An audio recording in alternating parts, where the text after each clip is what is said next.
কাজের ফাঁকে এখন হচ্ছে কৃষক ভাইয়েরা এই মাটিতে বসে খাবার খাচ্ছেন।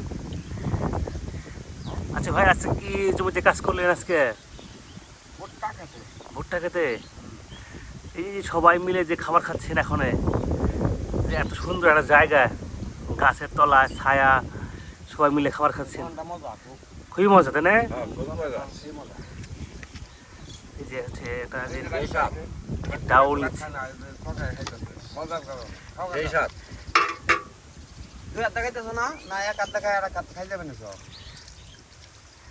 ডাউল নিচ্ছেন।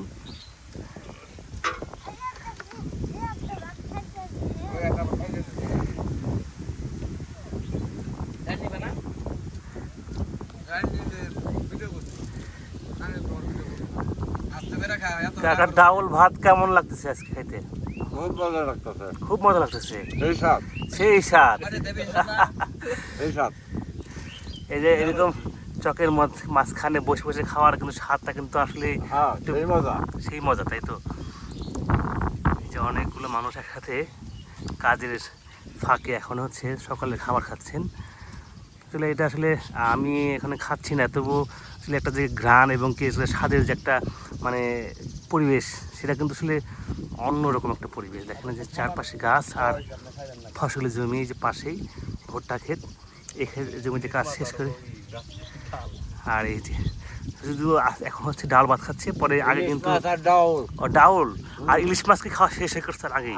আগে খাইছে ইলিশ মাছ, আচ্ছা আচ্ছা, পরে হইতাছে ডাউল দেয়। ডাউল দিয়ে মানে খাবার শেষে ডাউল খেলে ভালো লাগে আর কি।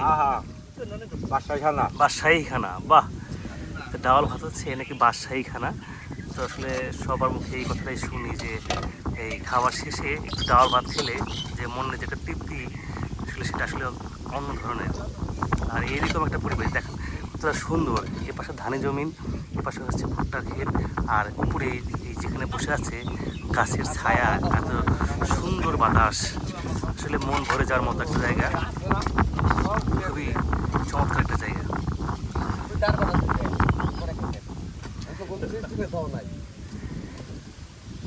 এই হচ্ছে একান্তই সাধারণ মানুষ, মাটির মানুষ, খেটে খাওয়া মানুষ, তাদের জীবনযাপন, তাদের কর্মজীবন এখানে। এখানে বাড়িতে যে খাওয়ার কোনো সময় নেই, সুযোগ নেই। মাঠের কাজ, মাঠেই খাবার খেয়ে আবার কাজ। এখানে আসলে এই শান্তি আর এই প্রশান্তিটা আসলে অন্যরকম ভালো লাগা।